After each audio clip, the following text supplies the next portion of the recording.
students, welcome to our YouTube channel MS English Tutorial. I am Vikas sir.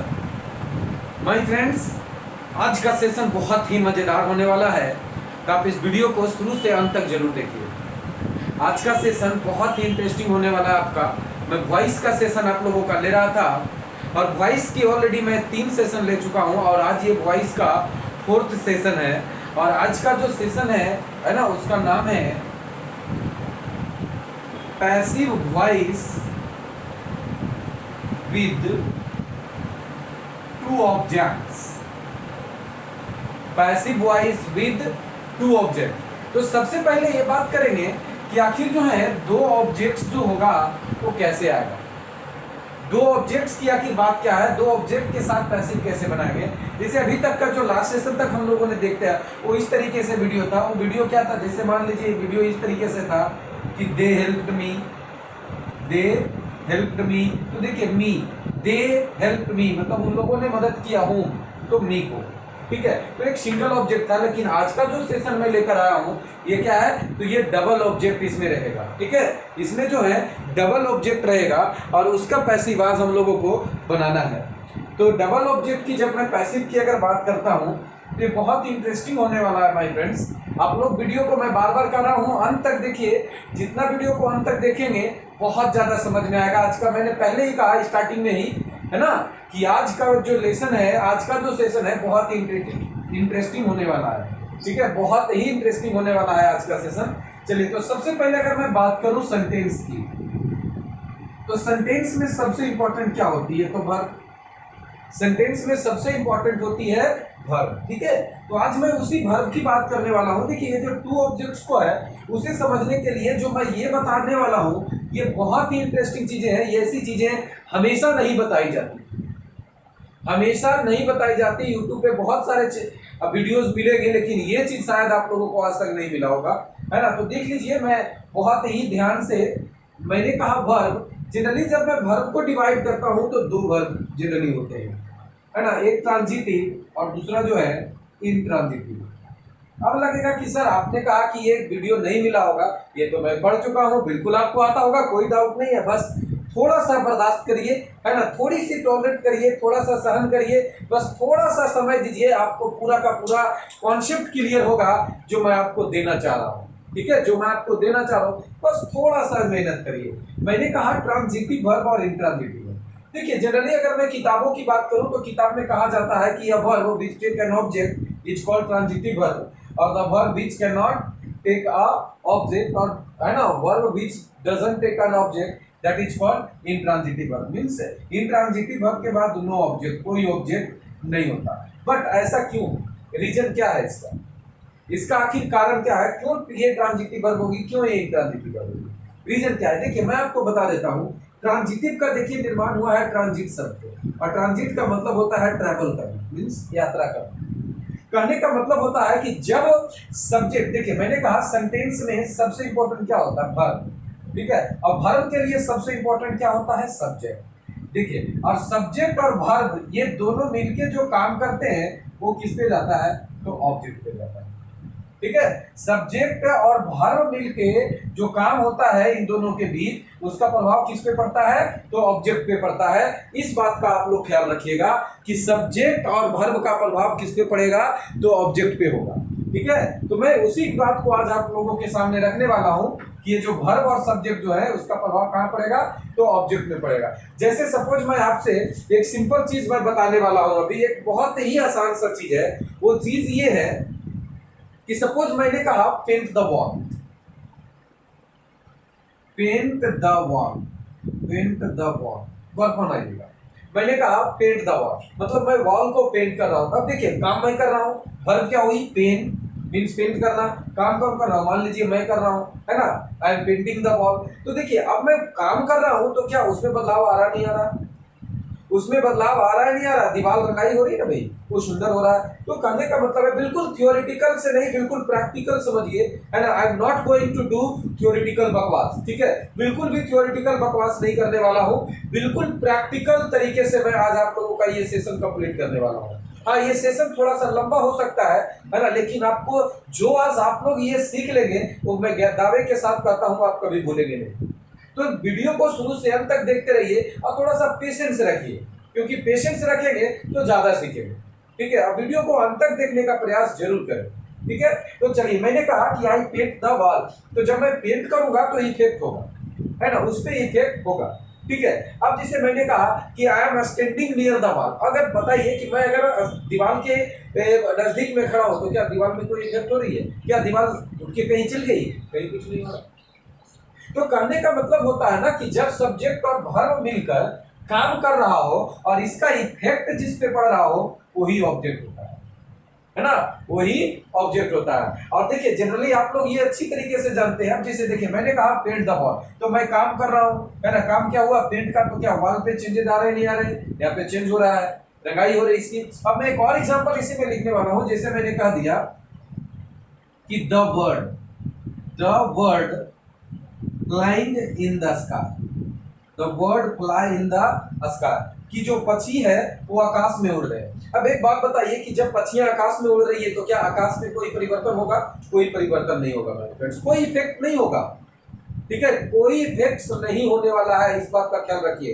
अब एक और example अगर मैं ले लूं, एक और एग्जांपल मैं आपके सामने रखने वाला हूं। एग्जांपल ये है कि I am sitting on the chair, I am sitting on the chair, मैं चेयर पे बैठा हूं। अब एक बात बताइए कि अगर मैं चेयर पे बैठा हूं तो क्या चेयर पे कोई इफेक्ट हो रहा है? कोई इफेक्ट नहीं होगा, कोई इफेक्ट नहीं होगा, कोई परिवर्तन नहीं आएगा, जैसा है वैसे ही रहेगा। लेकिन जब मैंने कहा I paint the wall, I paint the wall, तो क्या वॉल में इफेक्ट आ रहा ना? जैसे सपोज एक और एग्जांपल ले रहा हूं मैं, एग्जांपल ये ले रहा हूं, ध्यान दीजिएगा कि पापा गेव मी मनी, पापा ने मुझे पैसे दिए। देखिए मैं इसी बात को आज करने वाला हूं, इसी सेशन को। देखिए दो ऑब्जेक्ट आया, one and second, first and second, दो ऑब्जेक्ट आया। लेकिन यहाँ पर पहले देखिए पापा सब्जेक्ट, वर्ब क्या है? गेव, डू, ये वर्ब हो गया। इन दोनों ने मिलकर काम किया, क्या? पैसे देने का। किसे? मुझे। अब मैं हैप्पी हो गया? नहीं हो गया, तो इफेक्ट आ रही है। ठीक है, तो समझ में आ गया। तो मेरे ख्याल से ये चीज को आप तो समझ लिए होंगे, ट्रांजिटिव और इंट्रांजिटिव। कहने का मतलब है कि वह वर्ब जो डायरेक्ट ट्रैवल करता हो, किसके पास? जिस चीज के पास डायरेक्ट ट्रैवल कर रहा हो वो ऑब्जेक्ट होता है, और ट्रैवल अगर नहीं कर रहा हो तो इंट्रांजिटिव होता है। कहने का मतलब है कि वह वर्ब जो अपने आने वाले शब्दों पे इफेक्ट डाल रहा हो तो वो ऑब्जेक्ट और वो होगा ट्रांजिटिव वर्ब, है ना। और अगर वो इफेक्ट नहीं डाल रहा हो तो होगा इंट्रांजिटिव वर्ब। और एक इंटरेस्टिंग बात मैं आपको यहाँ पे बता दूं, एक इंटरेस्टिंग बात ये है, गौर फरमाइएगा आप सभी, कि इंट्रांजिटिव वर्ब का पैसिव नहीं बनता, नो पैसिव। अब कहेंगे सर कि इसका पैसिव क्यों नहीं बनता? तो मैंने पहले कहा कि इफेक्ट होनी चाहिए, इफेक्ट होनी चाहिए। ठीक है, इस बात का आप लोग ख्याल रखेंगे कि if there is effect there is passive, if there is no effect no passive. गौर फरमाइएगा, मैंने कहा if there is effect there is passive, और if there is no effect there is no passive. इस बात का गौर फरमाइएगा आप लोग। ठीक है, कि अगर इफेक्ट हो रहा है तभी पैसिव होगी, इफेक्ट नहीं हो रही पैसिव नहीं होगी। ठीक है, जैसे मैंने कहा, एक और एग्जांपल मैं लेने वाला हूं कि she helped me, she helped me, है ना, कि उसने जो है मेरी मदद की। अब बोलिए जब वो हेल्प की तो इस पे इफेक्ट आया नहीं आया? तो इसका पैसिव होगा, इसका पैसिव होगा। जैसे एक और एग्जांपल मैं लेने वाला हूं इसी तरीके से कि सी इज वीपिंग, वह रो रही है, इन द रूम, वह कमरे में रो रही है। अब एक बात बताइए कि वह कमरे में रो रही है, तो बोलिए कमरे में क्या कोई इफेक्ट आ रही? कोई इफेक्ट नहीं आ रही है, इस बात का गौर फरमाइएगा।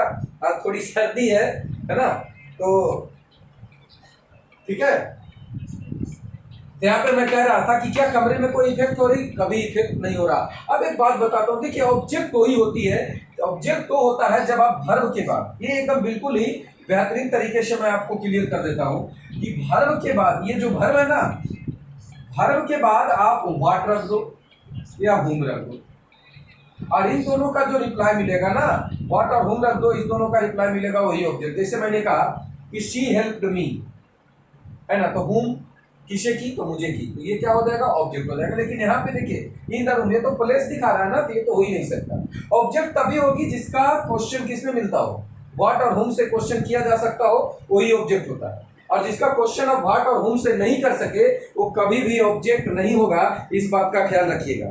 ठीक है, वो कभी भी ऑब्जेक्ट नहीं हो सकता। अगर उसका क्वेश्चन व्हाट या हुम से नहीं किया जा रहा हो तो उसका उसे हम कभी भी ऑब्जेक्ट नहीं कहेंगे। ठीक है, चलिए मैं इस सेशन को आगे बढ़ा रहा हूं। तो यहां तक ट्रांजिटिव और इंट्रांजिटिव समझ गए होंगे। ट्रांजिटिव वो है जो ट्रेवल कर रही है और इंट्रांजिटिव वो है जो ट्रेवल नहीं कर रही है। ठीक है, इस बात का आप ख्याल रखिएगा। ठीक है, चलिए आगे बढ़ रहा हूं। अब मैं आगे बढ़ रहा हूं। अब देखिए, तो मैंने कहा ट्रांजिटिव वर्ब। देखिए आज एक इंटरेस्टिंग बात मैं बताने वाला हूं कि ये जो ट्रांजिटिव वर्ब है ये भी दो प्रकार की ट्रांजिटिव वर्ब होती है। ये ट्रांजिटिव वर्ब क्या होती है? दो प्रकार की। ट्रांजिटिव वर्ब दो प्रकार की मतलब क्या हुआ? मतलब ये हुआ कि एक होता है मोनो ट्रांजिटिव। क्या? Mono transitive. मोनो का मतलब होता है एक, सिंगल। ठीक है, और एक होता है डाई ट्रांजिटिव। क्या होता है? Die transitive. मोनो का मतलब होता है एक और डाई का मतलब होता है दो। देखिए यहीं से आपको समझ में आ गया होगा कि मोनो ट्रांजिटिव होगा तो क्या एक सिंगल ऑब्जेक्ट लेगा, अपने बाद एक सिंगल ऑब्जेक्ट लेगा, और वो ऑब्जेक्ट या तो व्हाट का हो सकता है या फिर किसका हो सकता है? तो हुम का हो सकता है। लेकिन दोनों में कोई एक ही लेगा, दोनों नहीं ले सकता। लेकिन बट डाई ट्रांजिटिव में क्या होगा? ये जो है हुम का भी लेगा और प्लस किसका लेगा? तो व्हाट, मतलब दोनों ऑब्जेक्ट को लेगा। ठीक है, एक तो हुम का भी आंसर लेगा वो और व्हाट का भी आंसर लेगा। लेकिन जो मोनो ट्रांजिटिव होगा वो केवल तो केवल व्हाट का लेगा या फिर हुम का लेगा। मतलब दोनों में कोई एक ले सकता है, दोनों में कोई एक लेगा, लेकिन ये दोनों लेगा। चलिए मैं इसे कुछ एग्जांपल्स देकर आपको मैं कंप्लीट कर देता हूं ताकि आपको अच्छे से ये समझ में आ जाए। तो चलिए मैं एग्जांपल ले लेता हूं, है ना, ऊपर मैं इरेज कर दे रहा हूं। तो एग्जांपल्स आपका ये है, जैसे मान लीजिए मैंने एक एग्जांपल यहां पर ले लिया कि Sohan helped me. Sohan helped me. अब देखिए दिस इज द वर्ब, है ना। तो सोहन ने मदद किया, किसे? मुझे किया। यहाँ पर देखिए हुम का जवाब आया तो ये क्या हो गया? तो ये भी क्या हो जाएगा? तो मोनो ट्रांजिटिव वर्ब हो जाएगा। ठीक है, एक और एग्जांपल ले रहा हूं मैं कि he is eating a mango. He is eating a mango, वह आम खा रहा है। अब देखिए ये भी यहाँ पे जो वर्ब है उसके बाद ऑब्जेक्ट आया है, तो ही इज ईटिंग व्हाट, वो खा रहा है क्या? तो क्या खा रहा है भाई? तो आम खा रहा है। ठीक है, तो ये कहा, ये भी क्या कहलाएगा? तो ये भी क्या है आपका? मोनो ट्रांजिटिव वर्ब है। लेकिन एक मैं और एग्जांपल ले रहा हूं, जैसे मान लीजिए मैं इस तरीके से एग्जांपल लिख रहा हूं, गौर फरमाइएगा कि she gave me. She gave me, वह मुझे दी। अब ऐसा नहीं लग रहा है कि कुछ अधूरा लग रहा है? सपोज मान लीजिए मैंने आपको ही बोल दिया या आपको किसी ने बोल दिया कि सी गेव मी, तो क्या दी भाई? तो देखिए कुछ ना कुछ तो अधूरा लग रहा है। ठीक है, तो सी गेव मी अ पेन। अब मैं यहाँ पर अगर पेन कर देता हूँ, सी गेव मी अ पेन, तो देखिए सी गेव मी मतलब सी गेव हुम, तो मी व्हाट अ पेन। तो मतलब हुम और व्हाट दोनों ले रही है, तो ये गेव क्या कहलाएगा आपका? ये कहलाएगा आपका डाई ट्रांजिटिव। ये कहलाएगा डाई ट्रांजिटिव। ठीक है, तो इस तरीके से आप समझ गए होंगे कि मोनो ट्रांजिटिव क्या होता है और डाई ट्रांजिटिव क्या होता है। क्लियर? तो मैं अब आगे बात करने वाला हूं इसकी आखिर मैं पैसिव में कैसे चेंज करूंगा। मैंने पहले ही आपको बहुत बार मैं बता चुका हूं कि जितने भी वर्ब होता है, वर्ब की ओरिजिनल फॉर्म जो होती है वो एक्टिव में ही होती है। वर्ब का जो बेस फॉर्म होता है वो हमेशा एक्टिव में होता, उसकी पैसिव नहीं होती। सॉरी, उसका पैसिव बनाया जाता है ना, वो पैसिव खुद नहीं होता बल्कि उसे पैसिव में चेंज किया जाता है। इस बात का आप लोग ख्याल रखिएगा। ठीक है, तो चलिए आप लोग, मैं इसे इरेज कर देता हूं अगर आप लोग नोट कर लिए होंगे तो। देखिए सेशंस को कोशिश करिए। इंग्लिश का एक बहुत ही बेहतरीन चीज है ना, कि ध्यान से क्या करना, सबसे पहले सुनना, बोलना, पढ़ना और लिखना, है ना। ये चारों काम आप लोग करिए, है ना। Listening, speaking, reading and writing. ठीक है, listen, speak, read and right, ये चारों काम आपको करना चाहिए। ध्यान से सुनिए भी और साथ साथ बोलते रहिए। जितना बोलेंगे उतना ज्यादा सीखेंगे। ठीक है, शोर होना चाहिए अंदर में, शोर होगा तभी वो याद रहेगा। ठीक है, चलिए बात करता हूं मैं पैसे की, जो मैं बात करने वाला था।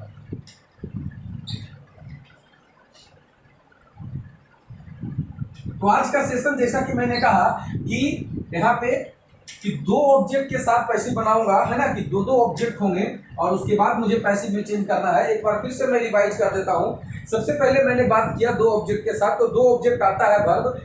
सबसे पहले मैंने उसके बाद बताया क्या कि एक सेंटेंस में इंपॉर्टेंट होता है वर्ब है ना। और वर्ब होते हैं जनरली टू प्रकार, है ना, टू काइंड्स होते हैं। कौन कौन?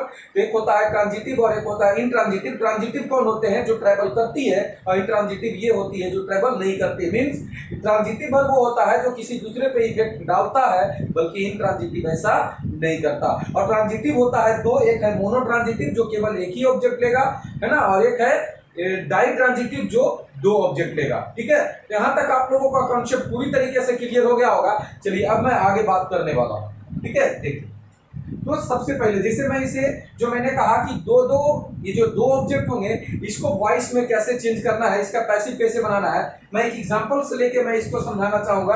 देखिए, there is no use of structure कुछ नहीं होता माय फ्रेंड, वो सब बिल्कुल थ्योरेटिकल बकवास है। मैं बिल्कुल प्रैक्टिकली, और आप लोग खुद ये करने पे विवश हो जाएंगे कि यस, है ना, दिस इज द कॉन्सेप्ट। यही कॉन्सेप्ट है जो मैं सीखना चाह रहा हूं। ठीक है, तो चलिए, मैंने सबसे पहले आपको एक बात बताया था कि पैसिव की जितने भी ओरिजिनल वर्ब होती है, बेस फॉर्म होता है, वो एक्टिव में होता है, पैसिव उसे बनाना पड़ता है। और पैसिव का मतलब क्या होता है? B third. पैसिव का मतलब क्या होता है? तो बी थर्ड मतलब बी वर्ब की third form, be plus verb की थर्ड फॉर्म, और तभी वो पैसिव होती है, अन्यथा वो पैसिव नहीं होता। इस बात का आप लोग ख्याल रखेंगे। ठीक है, चलिए, तो मैं एक एग्जांपल ले लेता हूं और उसके बाद मैं अपने इस सेशन को आगे बढ़ाता हूं। एग्जांपल ये है, गौर फरमाइए। मैंने कहा he gave me a pen. अब देखिए, ये जब दो ऑब्जेक्ट आए हैं तो पैसिव में दोनों सब्जेक्ट बन सकता है। मी भी बना सकते हो आप, ए पेन को भी बना सकते हो। मी को भी आप सब्जेक्ट बना सकते हो, ए पेन को भी सब्जेक्ट बना सकते हो। अब देखो, अब मैं बात करता हूं, थोड़ा सा पीछे जाइए। मैंने कहा था कि अगर मेरे तरफ से आवाज आई तो एक्टिव, और मार्कर की तरफ से आवाज आएगी तो पैसिव। ठीक है, चलिए, तो मैं मान लीजिए सबसे पहले ले लेता हूं मी को।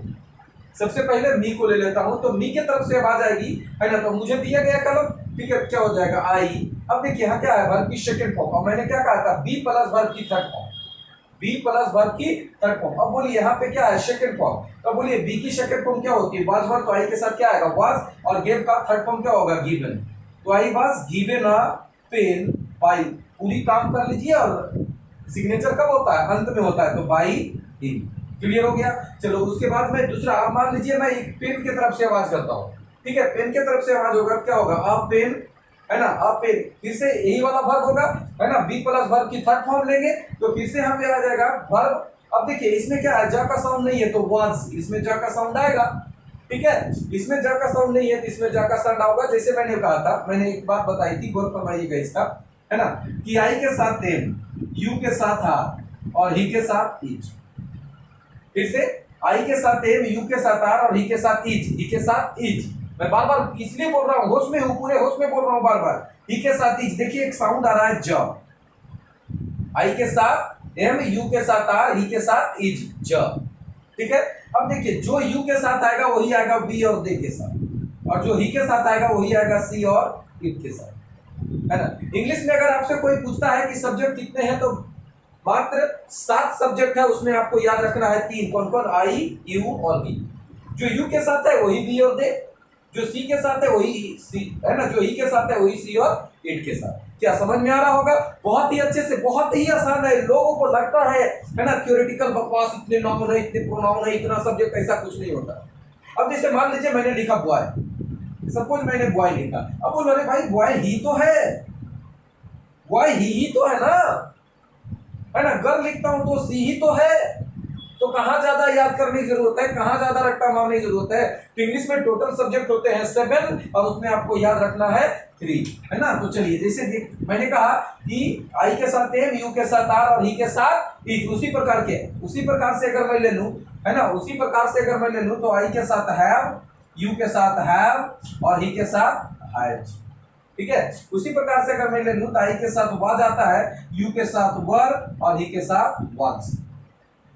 ठीक है, ही के साथ वाज। उसी प्रकार से अगर मैं ले लूं, तो आई के साथ डू, यू के साथ डू, और ही के साथ क्या हो जाएगा? तो डज हो जाएगा। ही के साथ डज हो जाएगा। तो क्या बोलिए, समझ में आ रही, नहीं आ रही है? अब देखिए, आई के साथ भी फर्स्ट फॉर्म, यू के साथ भी फर्स्ट फॉर्म, और ही के साथ क्या आएगा? फर्स्ट फॉर्म प्लस एस और एस। ठीक है। तो देखिए 80% ग्रामर जो है ना वो इसी पे टिका हुआ है कि जा का साउंड आएगा या जा का साउंड नहीं आएगा। अगर किसी चीज में जा का साउंड आ रहा है तो काम में नहीं आएगा, और काम में आ रहा है तो चीज में नहीं आएगा। इस बात का ख्याल रखेंगे, बहुत ही आसान है ना। अभी मैं है ना नाउन का सेशन लूंगा, मैं उसमें बहुत ही डीपली क्लियर करूंगा, है ना, बिल्कुल। और हालांकि ये समझ गए होंगे आप लोग, मैं अभी बहुत सारा सेशन लेने वाला हूँ। सिंटेक्स आएगा, सिंटेक्स में बहुत सारी चीजें, बहुत ही लंबा सेशन है वो, और बहुत ही बेहतरीन से आप लोगों को समझ में आएगा। ठीक है, चलिए। तो यहाँ पे मैं कह रहा था, तो क्या आ जाएगा, a pen was given, a pen was given to me by you. क्या आसान है, नहीं है? ठीक है, तो ये क्लियर हो गया होगा मेरे ख्याल से, है ना। नोट कर लीजिए इसे, कॉपी में नोट करते जाइए। दोनों देखिए पैसिव है ना, ये भी पैसिव है और ये भी इसका पैसिव होगा। ठीक है, चलो। तो ये तो आपका क्वेश्चन नंबर 1 था, एग्जांपल नंबर। अब मैं क्वेश्चन नंबर 2 लेने वाला हूं। क्वेश्चन नंबर ये है, देखिए अगला एग्जांपल मैं लेने वाला हूं, सी रिसाइटेड, है ना। ऐसे इस तरीके से लिख देता हूं, सी रिसाइट्स मी, और मी नहीं देन कर दीजिए यहाँ पे, she recites then a story. Recite का मतलब होता है कहना या सुनाना, मतलब वह जो है उन लोगों को एक कहानी सुनाती है या फिर एक कहानी कहती है। इसके भी पैसिव कितने बनेंगे, 1 और 2, दो पैसिव बनेंगे। कितने, दो पैसिव बनेंगे, है ना। ध्यान दीजिएगा। तो क्या होगा, सबसे पहले मान लीजिए अगर मैं देम के तरफ से आवाज करूं तो क्या होगा, दे। अब देखिए दे के साथ, अब गौर फरमाइएगा, मैंने कहा कि बी प्लस वर्ब की थर्ड फॉर्म। अब बोलिए यहाँ पर क्या है, यहाँ पे क्या है, तो देखिए ऐसा नहीं लग रहा है वर्ब की फिफ्थ फॉर्म है ना, वर्ब की फिफ्थ फॉर्म है। तो इसको सबसे पहले, इसको अगर पैसिव में आप बदलते हैं, इसे अगर आप पैसिव में बदलते हैं तो क्या होगा, बी रिसाइटेड हो जाएगा, और दे के साथ बी आएगी नहीं, दे के साथ क्या आ जाएगा, आर। तो क्या हो जाएगा, they are recited, they are recited a story by her. Clear हुआ। अब मान लीजिए मैं स्टोरी की तरफ से ले लूं, स्टोरी की तरफ से अगर मैं ले लेता हूं तो क्या हो जाएगा, अ स्टोरी इज। अब देखिए यहाँ पे आ रहा है, यहाँ पर इज, क्योंकि दे, जैसा कि आप सभी को, अगर मैं थ्योरेटिकल बकवास की बात करूं तो उसमें भी प्लूरल है तो बहुत प्लूरल।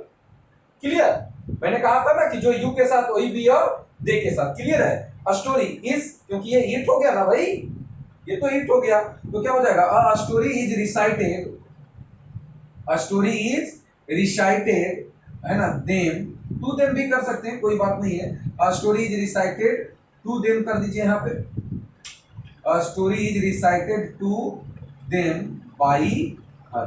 ठीक है, तो चलिए इसे नोट कर लीजिए जल्दी से आप लोग। मैं बस 10 सेकंड का टाइम आप लोगों को दे रहा हूं, जल्दी जल्दी से नोट कर लीजिए, उसके बाद फिर मैं आगे बढ़ाऊंगा इस सेशन को।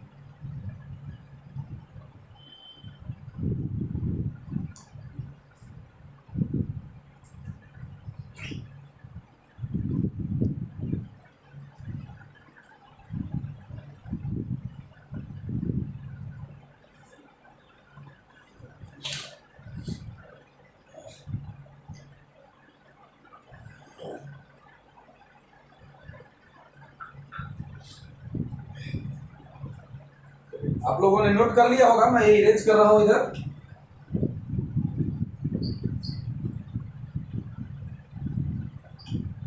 चलिए, अब मैं एक और एग्जांपल लेने वाला हूं, मतलब क्वेश्चन नंबर आपका थर्ड होने वाला है, ये क्वेश्चन नंबर थर्ड है आपका, कि they asked me a question, they asked me a question, कि उन लोगों ने मुझसे एक प्रश्न पूछा। देखिए, तो पैसिव बनाएंगे, इसका भी दो पैसिव होगा, इसका भी दो पैसिव होगा, दो पैसिव, गौर फरमाइएगा। तो चलिए सबसे पहले मैं मी के तरफ से ले लूं तो क्या हो जाएगा, आई वाज, सेकंड फॉर्म है, तो देखिए आज का पैसिव क्या होगा, बी थर्ड, तो यहाँ पे सेकंड फॉर्म है तो यहाँ भी सेकंड, बी की सेकंड फॉर्म क्या होती है, वाज, बी की सेकंड फॉर्म तो वाज होगी, तो यहाँ पे क्या हो जाएगा, I was asked a question by them. बहुत ही आसान है, बहुत ही आसान है, समझ में आ रहा होगा आई थिंक आप लोगों को, है ना। अगर मैं एक क्वेश्चन की तरफ से आवाज ले लूं तो क्या हो जाएगा, a question was asked to me by them. चलिए, क्लियर हो गया होगा। चलिए एक और एग्जांपल मैं इसी में ले लेता हूं, एक और एग्जांपल आपका ये है कि माई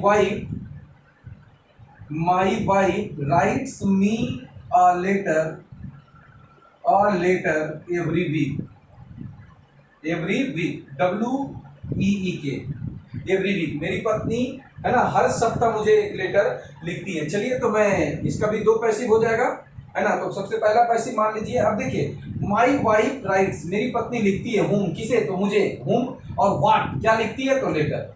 समझ में आ रहा है। अब देखिए यहाँ पर गौर फरमाइएगा कि इसका पैसिव क्या हो जाएगा, मैं आई के तरफ से लेने वाला हूँ, तो चलिए मी को सब्जेक्ट के रूप में रखूंगा तो आई हो जाएगा।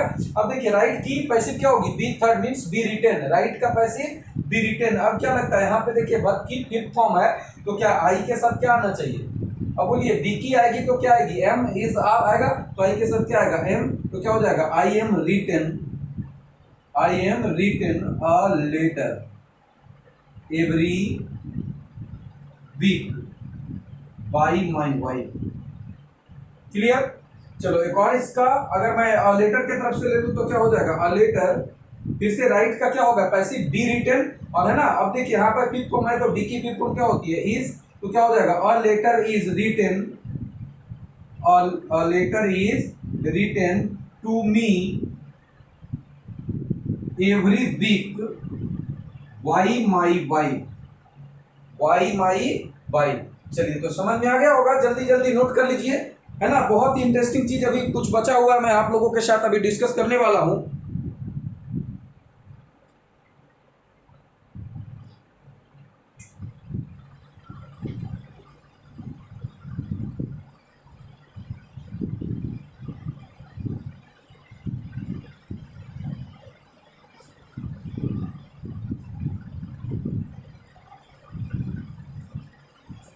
चलिए नोट कर लिया होगा, अब मैं इरेज करने वाला हूं। एक इंपॉर्टेंट बात है कि अगर मान लीजिए ये क्वेश्चन आपका एग्जामिनेशन में दिया हुआ है और ऑप्शन 2 ये है, 2 और ऑप्शन है, ये दोनों ऑप्शन में रहा, तो भाई आंसर तो किसी एक ही को देंगे ना। तो बताइए आंसर किसे करेंगे। जनरली आपको टीचर क्या बता देते हैं कि जो पहले रहे उसी को आंसर कर देना, जो पहले रहे उसी को आंसर कर देना। बहुत ही बड़ी गलती करेंगे, आपका गलत हो जाएगा। इसमें हर हाल में आंसर ये हो, अगर दोनों हो तो आप लोग को है ना सेकंड वाला सही करना है। अब ये क्यों सही करना है इसके बारे में भी मैं थोड़ी सी डिस्कस कर देता हूं, ताकि आप लोग को अच्छे से समझ में आ जाए कॉन्सेप्ट। ठीक है, चलो मैं इरेज कर देता हूं और आखिर वही आंसर क्यों होगा वो मैं बता देता हूं। देखिए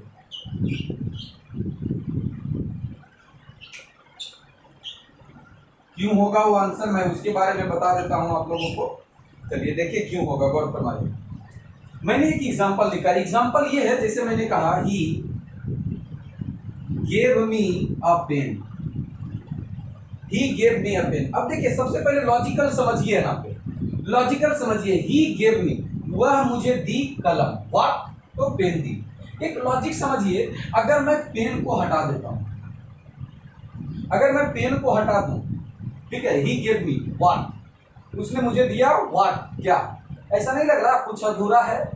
देखिए सब्जेक्ट और वर्ब का जो डायरेक्ट और जा रहा है ना, ट्रैवलिंग डायरेक्ट कहाँ हो रहा है, पेन के पास। अगर इसको आप हटा भी दो कोई फर्क नहीं पड़ेगा। देखो he gave me a pen, he gave me a pen, logic समझ में आ रहा। तो कहने का मतलब है कि जिस ऑब्जेक्ट को आप हटाते हो अगर अधूरा रह जाता है, जिसको हटाने से अगर सेंटेंस की मीनिंग अधूरी रह जा रही हो तो इंपॉर्टेंट है ना भाई, वो ज्यादा इंपॉर्टेंट है, समझ गए। इसलिए जब इधर से आवाज आएगी तो यही वाला पैसिव सही होगा, और इधर से आवाज आएगी तो ये पैसिव गलत हो जाएगी। कब, कंडीशन कौन, दोनों सही है, बट ये कब होगा, जब दोनों की पैसिव रहेगी, तब आपको ये वाला सही करना होगा। इधर से जो आवाज आएगी उसकी पैसिव सही होगा। Logic clear. अगर डाउट जब भी रहता है तो क्वेश्चन करिए, जब भी डाउट रहता है क्वेश्चन करिए, क्योंकि देखिए जितना ज्यादा पूछेंगे उतना ज्यादा समझ में आएगा, है ना। आप कमेंट में कह सकते हैं, आप हमें कॉल कर सकते हैं, कोई बात नहीं है, ठीक है। क्लियर हो गया। ऐसा इसलिए होता है ना क्योंकि ये जो वर्ब है वो डायरेक्टली किसको इफेक्ट करता है, तो व्हाट वाले क्वेश्चन पे इफेक्ट करता है, हुम वाले क्वेश्चन पे इफेक्ट नहीं करता। जैसे चलिए मैं एक और एग्जांपल ले रहा हूं, जैसे मैं एक और एग्जांपल ले रहा हूं कि यू सेंट मी, आपने मुझे भेजा, आपने मुझे भेजा, और है ना मैं लिख देता हूं स्वीट्स, चलो, कि आपने मुझे स्वीट्स भेजा, है ना, कि आपने मुझे स्वीट्स भेजा। अब एक बात बताओ कि आपने मुझे भेजा, तो ऐसा नहीं लग रहा है अधूरा है।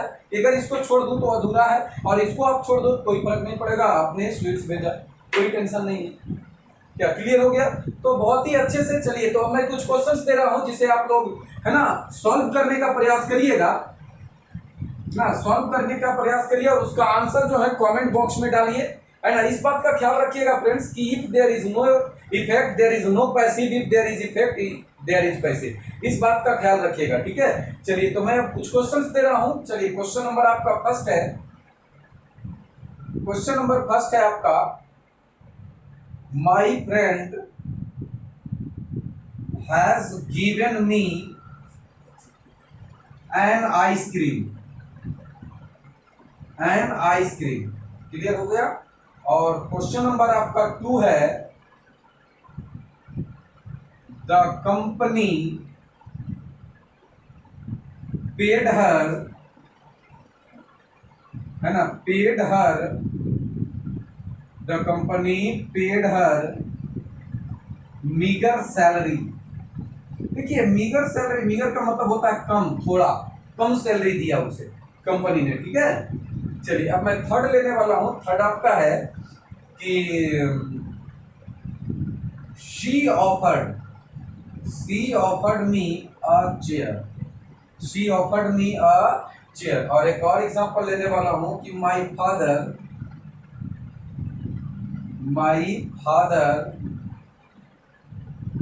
Show me the gift, show me the gift, GIFT है, गिफ्ट, ठीक है।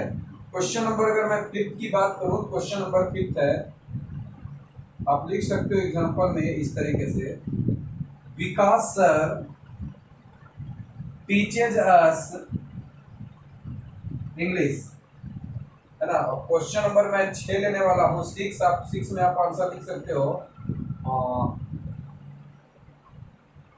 दे presented me a bouquet,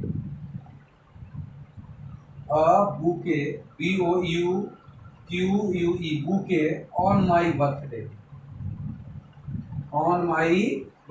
मतलब वो लोग जो है मुझे एक गुलदस्ता दिया मेरे बर्थडे पे गिफ्ट के रूप में, ठीक है।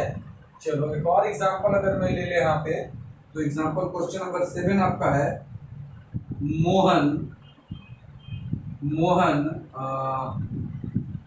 gave the bigger and old shirt, और क्वेश्चन नंबर अगर मैं 8 की बात करूं, क्वेश्चन नंबर 8 आपका है, एक एग्जांपल आपको लिख देता हूं, the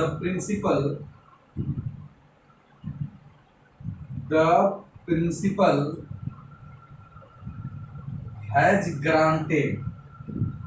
has granted him a scholarship,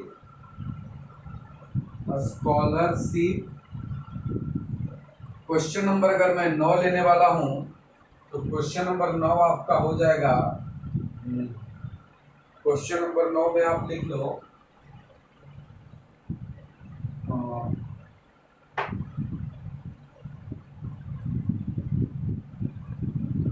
इस तरीके से कर लो। क्वेश्चन नंबर 9 आप कर लो, mother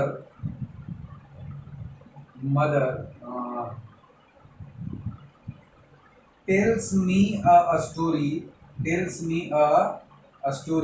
every night, mother tells me a story every night. और क्वेश्चन नंबर 10 लेने वाला हूं मैं लास्ट, और लास्ट आपका जो क्वेश्चन है वो ये है,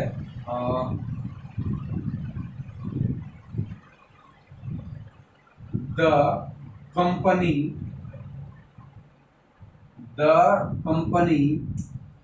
will send us, गौर फरमाइएगा, the company will send us